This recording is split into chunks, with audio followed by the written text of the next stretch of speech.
A cutthroat primary battle for the U.S. Senate is underway in Iowa.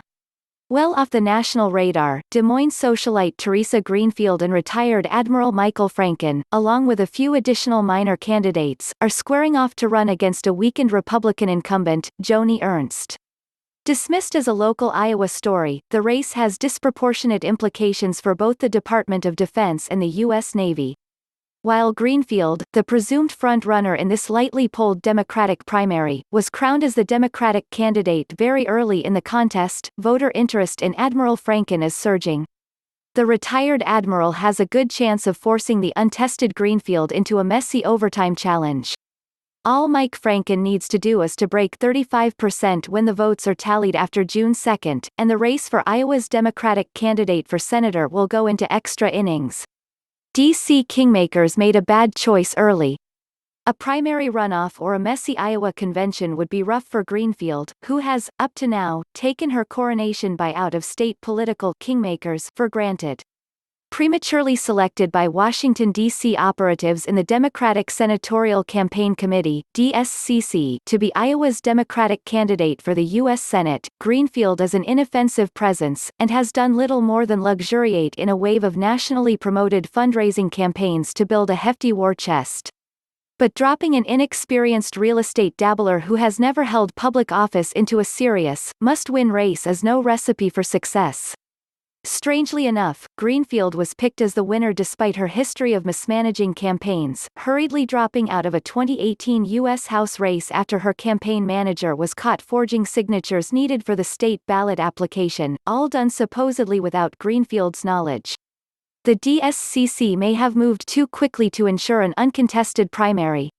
But any real Midwesterner knows that independent-minded Iowans like to have a say in the matter of their representation.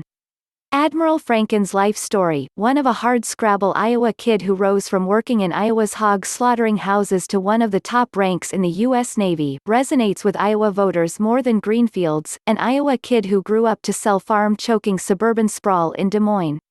Current events have only emphasized Greenfield's inexperience, showcasing the advantages of Franken's legislative chops, earned by naval postings in Washington to help shepherd vital U.S. Navy legislation through Congress. As the COVID-19 crisis rolls through Iowa's meatpacking communities, even Franken's past Ebola-fighting credentials in the U.S. Africa Command have been noticed. Local endorsements have rolled in. Greenfield's hometown newspaper, Iowa's flagship press at the Des Moines Register endorsed Franken, and the Storm Lake Times and the Iowa Business Record have endorsed Franken in recent days. With each glowing endorsement, Greenfield's powerful out-of-state backers are getting more and more nervous that their cookie-cutter candidate can't cut it. A desperate attack on military service.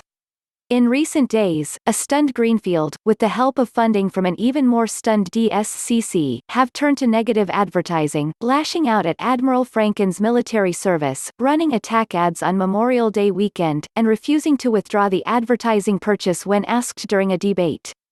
The attack ads, apparently funded by the Emily's List Women Vote interest group, blast Franken for being a defense contractor and for owning a nice house near Washington, D.C., the type of vicious fare that pulls heartstrings right over substance.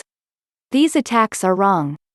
Aside from the fact that these anti-military ads make it even harder for Greenfield to win against the military veteran Senator Ernst, they only help to reinforce a dated stereotype that Democrats are disinterested, or even outright hostile, to the defense sector.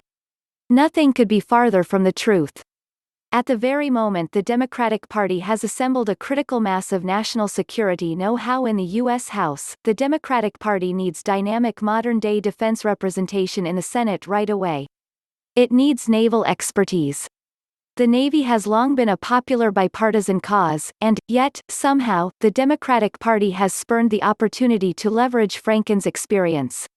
By turning against one of their most esteemed national security-ready Senate candidates in years, tired Democratic consultants at the DSCC are on the brink of losing an unparalleled opportunity to recapture the Democratic Party's national security momentum in the Senate, a legacy decades ago, when Georgia's longtime Democratic Senator Sam Nunn retired from Congress in 1996.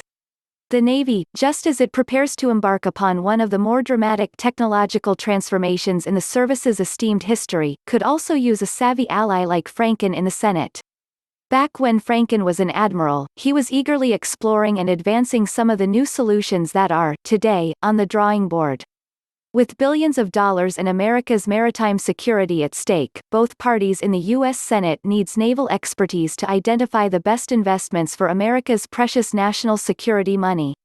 Having an active and smart defense leader from Iowa in the Senate is good for both Iowa and the Department of Defense. Joni Ernst may have military experience in her past, but she has done terrible work in diversifying Iowa's economy, and has completely failed at converting her coveted spot on the Senate Armed Services Committee into more high-tech jobs for Iowans. With Mike Franken, Iowa, and even the rest of the Midwest, will be open for defense business once again, helping the region become a center of defense manufacturing and supplementing the Midwest's traditional agriculture-based economy.